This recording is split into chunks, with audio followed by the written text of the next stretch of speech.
Egyptian President Hosni Mubarak expands a curfew nationwide. But thousands take to the streets in a protest against 30 years of his rule.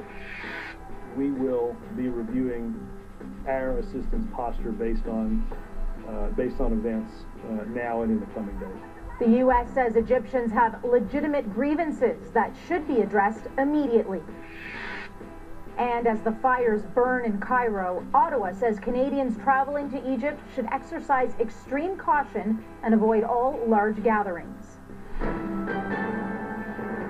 The scenes across Egypt today have gripped the world. This is a country that's been considered stable for decades under the presidency of Hosni Mubarak. Now, though, it seems his people have had enough of his authoritarian rule. Nala Ayed is in Cairo, where she takes us through the day. The Friday of anger started like every Friday, a mid-morning gathering of the faithful.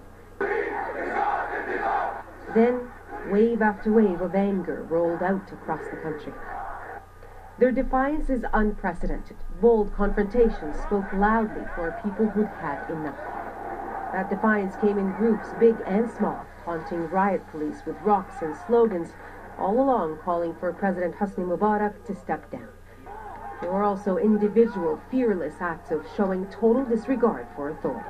People here in Egypt, you need freedom, freedom. This government, it's so bad. At first, the main task for police was to contain the spread of protests in Egypt's cities and break up those that were gaining momentum. They used water cannons and tear gas, a lot of tear gas.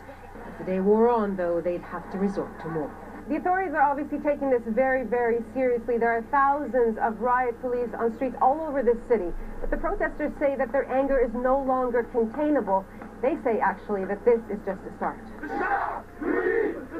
Mubarak may be in their sights, but this is about so much more than his 30-year iron-fisted rule. This heating anger is also about political freedom, lack of jobs for youth, and the never-ending state of emergency that allows the state to arrest and imprison at will. As night fell, Mubarak ordered a nationwide curfew to stop the protests, but instead they only grew. Police vehicles were commandeered and destroyed, and even more symbolically, Mubarak's ruling National Democratic Party headquarters was consumed by fire. That's when the army was deployed in central Cairo. Gunfire could be heard, and so could helicopters. Several explosions sent smoke across the skyline. This day of anger may now be over, but the rage lingers, and it looks likely to